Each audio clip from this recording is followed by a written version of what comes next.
Pour la première sortie médiatique de cette année 2023, la dynamique d'éveil et sursaut patriotique en soutien aux forces armées de la République démocratique du Congo et pour la cohésion nationale.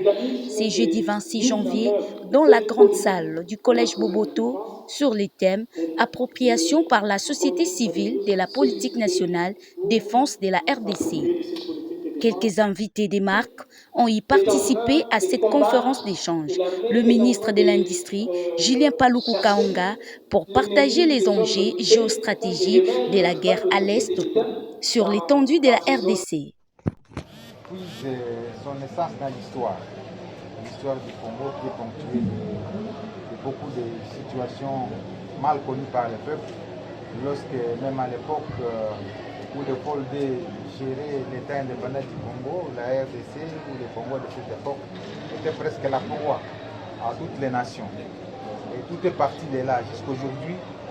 La RDC continue à être considérée comme le lieu où tout le monde doit venir jouer, jongler avec nos richesses. Et donc j'ai partagé comment les guerres sont succédées dans la région des Grands Lacs, à partir de la Tanzanie pour libérer l'Ouganda, à partir de l'Ouganda pour libérer le Rwanda, à partir du Rwanda et de l'Ouganda pour libérer le Congo. Mais partout où il y a eu ces libérations, il est resté des traces. Et les gens, particulièrement qui ont participé à la libération du Congo, se sont servis des richesses congolaises pour comprendre que ce pays, on ne doit pas les quitter si tôt. Et c'est ce qui constitue le mobile de la guerre aujourd'hui. Les motifs avancés apparemment comme les FDLR, comme la haine tribale, ce sont des motifs apparents pour aveugler la communauté internationale. Mais en gros, ce que je veux partager aux gens, c'est que la guerre qui se passe dans notre pays est une guerre économique. On est à la recherche de richesses congolaises, notamment les coltans, l'or, les diamants, la cassiterie, le pyroxyle ou le rhodium. Ce sont ces éléments-là qui fondent la guerre à l'est de la RDC et non pas les FDLR ou la haine. Et donc, lorsque le peuple comprendra cela, lorsque toutes les autorités comprendront cela, ce sera le début de la fin. Et aujourd'hui, nous sommes heureux de partager avec vous l'idée que le gouvernement a sorti maintenant la politique nationale de la défense, parce que depuis 1960, il n'y avait pas des axes stratégiques que le gouvernement avait déjà arrêtés pour déterminer quels sont les axes principaux sur lesquels le gouvernement doit fonder son action pour devoir défendre la République. Et donc, cette politique de la défense qui existe déjà est un outil important et nécessaire pour assurer la défense nationale, surtout avec la promulgation de la loi sur la programmation militaire, qui est un outil de mise en œuvre de cette politique de défense en accordant près de milliards de dollars chaque année à nos forces armées pour les professionnaliser. Pour sa part, Dieudonné Mouchagaloussa, le coordonnateur de cette dynamique d'éveil et sursaut patriotique. Non, il faut signaler que la conférence d'aujourd'hui s'inscrit dans l'initiative de la société civile sur la dynamique d'éveil et de sursaut patriotique.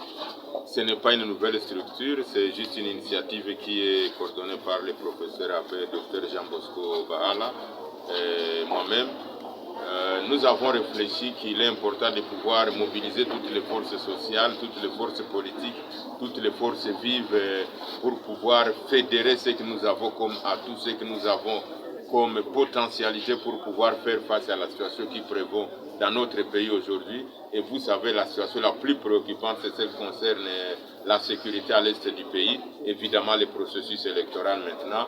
Mais c'est ainsi que nous avons décidé d'organiser cette activité pour nous approprier, pour demander à la société civile de s'approprier la politique de la défense nationale.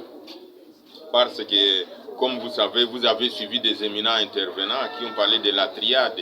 Il faut effectivement le peuple, la population et les institutions qu'on se mette ensemble pour pouvoir faire un front commun, pour pouvoir parler comme nation, pour pouvoir parler comme un peuple, pour pouvoir défendre les pays au-delà de tout ce que nous avons comme clivage, au-delà des clivages politiques, c'est-à-dire majorité-opposition, au-delà de ceux qui sont aux institutions, en commençant par l'institution suprême, président de la République jusqu'aux autres, et en passant également en toile de fond par la société civile qui représente la population.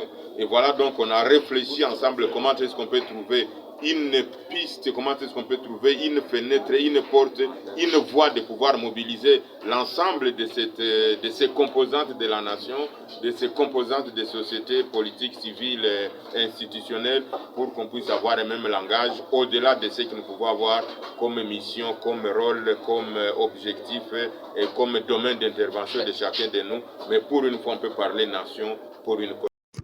Pour Thomas Louaka, l'initiateur du mouvement Je connais les Congo, expose sur les armées qu'a connues la RDC depuis son accession. La politique de défense de notre pays, j'ai été invité par l'abbé Bahala dans le cadre de cette initiative pour pouvoir échanger un peu avec la population.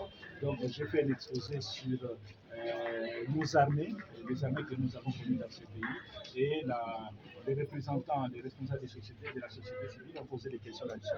Donc je suis très content parce que les gens étaient impliqués, très intéressés par les problèmes de défense, les problèmes de sécurité, la formation et la formation pas seulement militaire, mais la formation morale aussi de nos militaires qui doivent maintenant intégrer, qui sont au service de la population.